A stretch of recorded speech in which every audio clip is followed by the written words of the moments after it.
अभय एवं ज्ञान।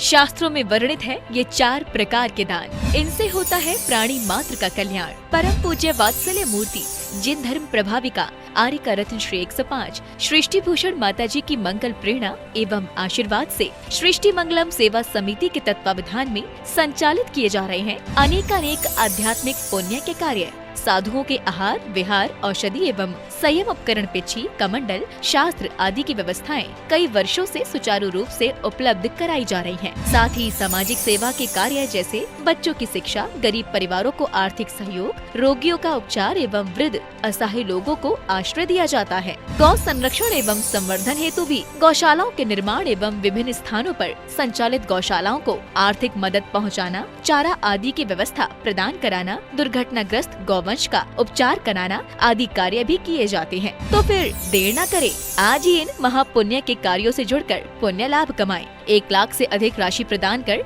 आप समिति में संरक्षक आदि पद प्राप्त कर सकते हैं। साथ ही अन्य छोटी राशि दान करके भी पुण्यार्जन कर सकते हैं। आप अपनी दान राशि दिए गए निम्नलिखित बैंक खाता में जमा करवा सकते हैं। बैंक विवरण: खाता नाम Srishti Mangalam Seva Samiti, bank Punjab National Bank, account number 021200101 1777277, IFSC code PONB 0021200। खाता नाम Srishti Mangalam Seva Samiti, Bank of Baroda, branch Shri Mahavir ji, account number 011901000032429, IFSC code BARBO SHRIMA। अधिक जानकारी एवं आपके द्वारा दी गई सहयोग राशि के रिसिप्ट प्राप्त करने हेतु संपर्क सूत्र 9376571003, 9376571001। सृष्टि मंगलम सेवा समिति से जुड़ने वाले सदस्यों का नाम एवं फोटो जिनवाड़ी चैनल पर प्रसारित किया जाएगा।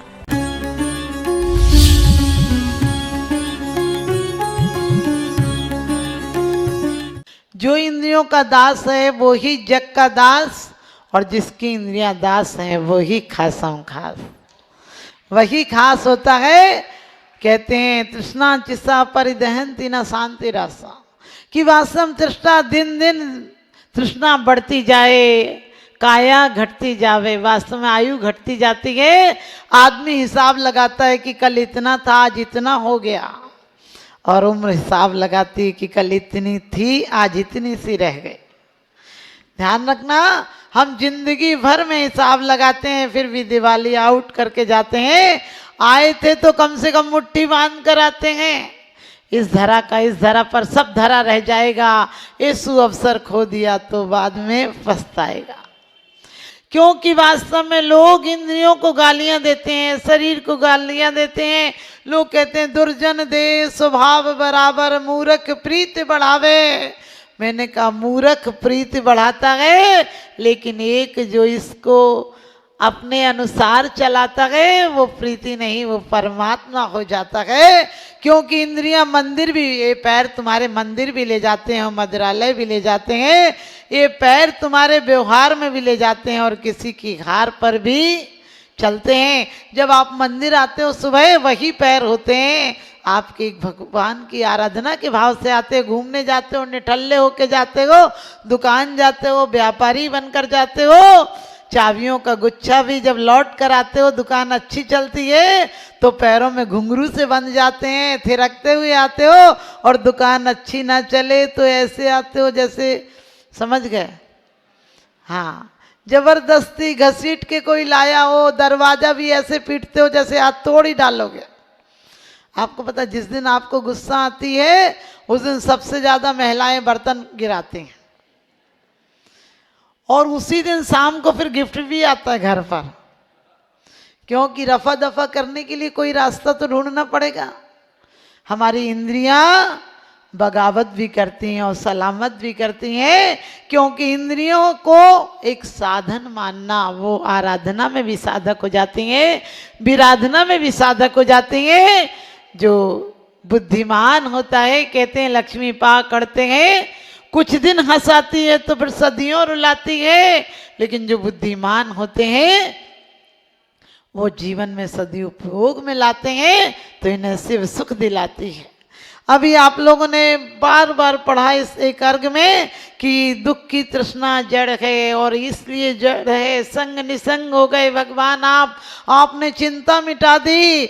मैंने कहा जीते जी चिंता चिता सुलगावे, मरत चिता सुलगावे, नर चाहे तो नर काया से नर भव सफल बनावे, ना चाहे तो पापी कमा कर दुर्गतियों में जावे।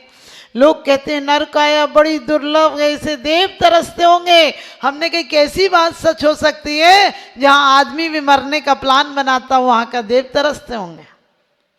आदमी भी जिंदगी को एक बोझ की तरह ढो रहा है, ये भी कोई जिंदगी है या किसी का श्राप है, चैन के 2 पल मिलेंगे, सोचना भी पाप है कि वास्तव मैंने हवा के शौक से खोली थी खिड़कियां, मैंने हवा के शौक से खोली थी खिड़कियां, सारी गली का गंध मेरे घर में आ गया, सारी गली का गंध मेरे घर में आ गया।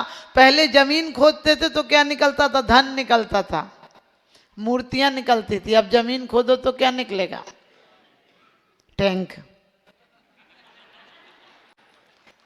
पहले कम से कम धन छोड़ जाओ तो सांप बना के, सांप बन जाओ और उस सांप बैठ जाओ आके धन के पास। अब एक व्यक्ति बोला माता जी अब सांप बन सकते कि नहीं, हमने कहा अब सांप की कोई गुंजाइश नहीं, और बन भी जाओगे तो देखते ही, क्योंकि मिट्टी का एक सांप बनाकर हाथ पसारे दुनिया, असली सांप निकल आए तो पत्थर मारे दुनिया। समझ गए? आज आदमी की ऐसी हालत हो गई कि नाग पंचमी हो तो नाग को दूध पिलाता गए। एक पत्नी ने पति को बोला दूध पी लो, पति बोला कि क्या बात है, रोज तो चाय भी चीख चीख के देती है, दूध दे रही है। बोली आज नाग पंचमी है, कहाँ जाऊं, तुम ही पी लो। आप लोग बड़े खुश हो रहे। ध्यान रखना, ऐसे एक अफसर की पत्नी को सांप ने काट लिया, नौकर ने कहा सर मैडम को सांप ने काट लिया। बोले काट लेने दे, बोले उसे जहर चढ़ जाएगा। बोले वो तो जहर का इंजेक्शन भरवाने आया है। आदमी में विष इस तरह से भर रहा है कि विषधरों का वंश भी अब डर रहा है। कल सुनेंगे आदमी के काटने से सर्प भी अब मर रहा है, आदमी के काटने से सर्प भी अब मर रहा है। आदमी में विष इस तरह से भर रहा है क्योंकि वास्तव में इंसान की इंसानियत गुम हो गई। कहाँ? साये में आदमी है मगर आदमी कहाँ। आप लोग जब अर्घ चढ़ा रहे थे मुझे बड़ी खुशी हो रही थी। मैं सोच रही थी दोनों व्यवस्थाएं, यहाँ लोरी का काम भी चल रहा है, बोलो तो ठीक, नहीं तो सुहा की जगह आ भी बोल सकते हो, क्योंकि कभी कभी नींद आ जाए तो सबसे बढ़िया जगह मंदिर होती है सोने की। सो और कोई पूछे तो कह दो आत्मा में लीन हो गए थे। ध्यान रखना, वास्तव में इंद्रियां एक माध्यम है। इंद्रियों को गाली मत देना, शरीर को गाली मत देना, देना हो तो मन पर ध्यान देना, क्योंकि तुम्हें एक एक इंद्रियों ने गुलाम बना लिया है। तुम जो चाहते हो, इंद्रियों का कोई दोष नहीं है। तुम अपने मन पर विचार करना। अच्छे पोस्टर लगे हो, साधु संतों के पोस्टर लगे हो, तुम्हारी एक आध बार नजर जाती है, और गंदे पोस्टर लगे हो तो आंख फाड़ फाड़ कर नजर जाती है। समझ गए? आप कभी निकलना सोचना भी कि नहीं देखना है पोस्टर, वो ही याद आएगी तुम्हें पोस्टर की, क्योंकि एक इंद्रियों से नहीं। लोग कहते माता जी हमने व्रत ले लिया, हमने कहा एक इंद्रियों पर दमन नहीं करना। उस दिन सच पूछो तुम्हारा व्रत हो जाएगा जब इंद्रियां तुम्हारे अनुसार चलने लगे। इंद्रियों को तुम चाहो वो इजाजत दो और वही काम करें। अभी तो इंद्रियां कहती हैं यदि पानी भी पीना है तो पांचों इंद्रियों के विषय चाहिए। कहते थे पहले वैरागी उपावनी माई, चिंतो अनुप्रेक्षा भाई।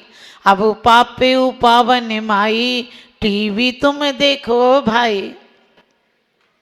पहले कहते थे जय जय नाथ परम गुरु होए, अब क्या हो रहा है? मंदिर में तो बोल रहे हो जय जय नाथ परम गुरु होए, बाहर जाके बोई शुरू होए। मंदिर में कह रहे हो सभी विधि संसारे असारा, या मैं सुखी नाही लगारा। मंदिर की बात करो, विधि संसार है प्यारा, वो ही तो लागे न्यारा। विचार करके देखना, परमात्मा से मिलने आज तक आए हो, इतनी फरमाइशों की लिस्ट लेके आए हो कि इतनी फरमाइशें किसी और को दे दो तो नौकर नौकरी छोड़ के चला जाए। एक मुट्ठी भर चावल में जितने चावल नहीं होते उससे ज्यादा तो हमारी इच्छाएं होती हैं। और फिर रोज कह रहे हो कि तृष्णा ने आगे ने डंग नशा है, चिंता नहीं। चिंता कौन लाता है? चिंता कौन लाता है? संसारी और सन्यासी में यही अंतर होता है, जिसकी इच्छाएं समाप्त हो जाएं और श्वासें शेष रह जाएं वो सन्यासी संत होते हैं, और जिसकी श्वासें समाप्त हो जाएं और इच्छाएं शेष रह जाएं वही संसारी होते हैं। आप लोग सिर्फ कहीं किसी के यहाँ जाते बोले खाना छोड़ा दो, खाना छोड़ा दो, मैं छूट जाएगा ना 2 दिन बाद। सबसे पहले किसी के यहाँ जाओगे, फलाने को बुला देती, आखिरी टाइम में मिल लेता, हमने कि उसकी आखिरी टाइम नरक भेज दोगे तुम उसे। क्यों बोलते हो? आसान है किसी को छोड़ना। इसलिए ध्यान रखना, इन इंद्रियों के एक एक इंद्रिय के लिए आपको पानी भी पीना हो तो क्या बढ़िया सोफा चाहिए बैठने के लिए, ठंडा पानी चाहिए, कुछ सेंट चाहिए, और उसके बाद कलर्ड होना चाहिए, और फिर कुछ म्यूजिक भी बजना चाहिए। सोचना, एक इंद्री के लिए तुमने कितनी साधन किए। लोग धन को गालियां देते हैं, मैंने कहा धन धन्य भी हो जाता है और धन धिक्कारता भी दिलाता है। यदि तुम्हारा धन सही जगह लग जाता है तो तुम मालिक हो, नहीं तो वो तुम्हें चपरासी बनाकर छोड़ देता है।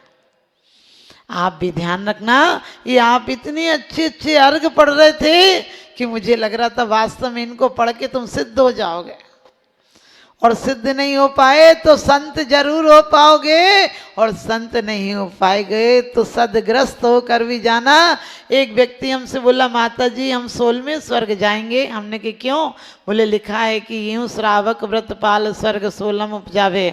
मैंने कि आगे की लाइनें नहीं पढ़ी, 12 व्रत के अति 4 पन पन न लगावे, यूं श्रावक व्रत पाल स्वर्ग 16 उपजावे। तो आप लोग वास्तव में गुण ग्रहण का भाव रखे, नहीं तो दृष्टि न दोषों पर जावे। हमारी एक एक इंद्रियां बगावत में लगी हैं। इंद्रियां क्या बगावत में?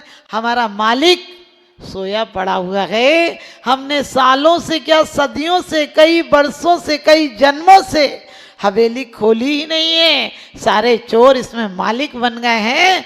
एक बार मालिक सिर्फ आ जाए तो इस चोर भागते नजर आएंगे। इसलिए जबरन ये रोटी नमक मत छोड़ देना।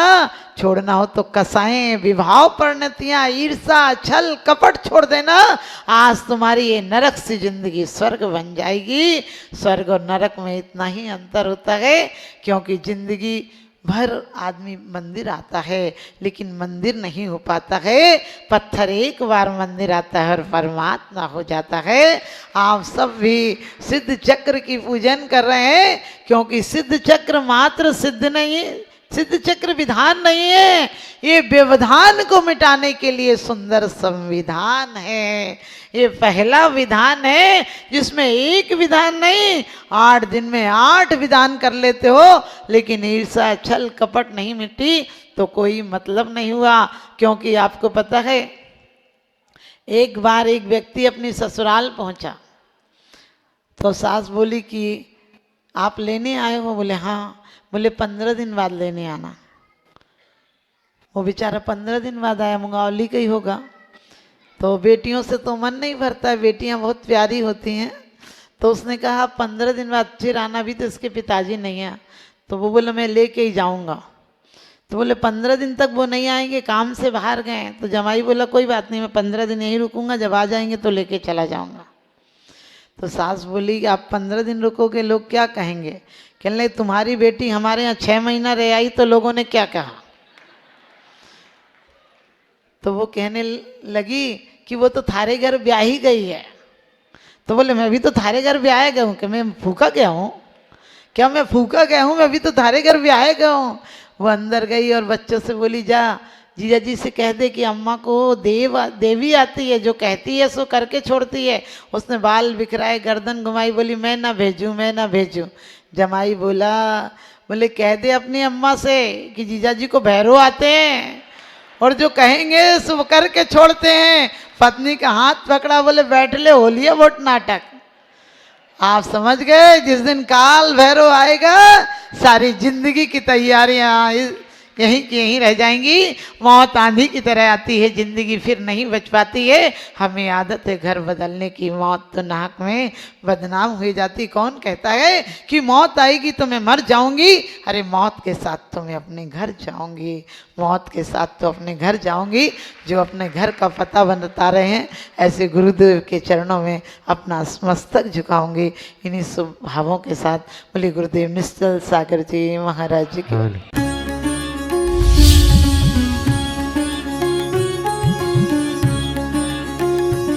आहार, औषध, अभय एवं ज्ञान, शास्त्रों में वर्णित है ये 4 प्रकार के दान। इनसे होता है प्राणी मात्र का कल्याण। परम पूज्य वात्सल्य मूर्ति जिन धर्म प्रभाविका आर्य रत्न श्री 105 सृष्टि भूषण माता जी की मंगल प्रेरणा एवं आशीर्वाद से सृष्टि मंगलम सेवा समिति के तत्वावधान में संचालित किए जा रहे हैं अनेकानेक आध्यात्मिक पुण्य के कार्य। साधुओं के आहार, विहार, औषधि एवं संयम उपकरण, पिछी, कमंडल, शास्त्र आदि की व्यवस्थाएं कई वर्षों से सुचारू रूप से उपलब्ध कराई जा रही हैं। साथ ही सामाजिक सेवा के कार्य जैसे बच्चों की शिक्षा, गरीब परिवारों को आर्थिक सहयोग, रोगियों का उपचार एवं वृद्ध असहाय लोगों को आश्रय दिया जाता है। गौ संरक्षण एवं संवर्धन हेतु भी गौशालाओं के निर्माण एवं विभिन्न स्थानों पर संचालित गौशालाओं को आर्थिक मदद पहुँचाना, चारा आदि की व्यवस्था प्रदान कराना, दुर्घटनाग्रस्त गौवंश का उपचार कराना आदि कार्य भी किए जाते हैं। तो फिर देर न करें, आज ही इन महापुण्य के कार्यों से जुड़कर पुण्य लाभ कमाएं। 1 लाख से अधिक राशि प्रदान कर आप समिति में संरक्षक आदि पद प्राप्त कर सकते हैं। साथ ही अन्य छोटी राशि दान करके भी पुण्यार्जन कर सकते हैं। आप अपनी दान राशि दिए गए निम्नलिखित बैंक खाता में जमा करवा सकते हैं। बैंक विवरण: खाता नाम Srishti Mangalam Seva Samiti, bank Punjab National Bank, account number 021200101777277, IFSC code PONB 0021200, खाता नाम Srishti Mangalam Seva Samiti, Bank of Baroda, branch Shri Mahavir ji, account number 011901000032429, IFSC code BARBO SHRIMA। अधिक जानकारी एवं आपके द्वारा दी गई सहयोग राशि के रिसिप्ट प्राप्त करने हेतु संपर्क सूत्र 9376571003, 9376571001। सृष्टि मंगलम सेवा समिति से जुड़ने वाले सदस्यों का नाम एवं फोटो जिनवाड़ी चैनल पर प्रसारित किया जाएगा।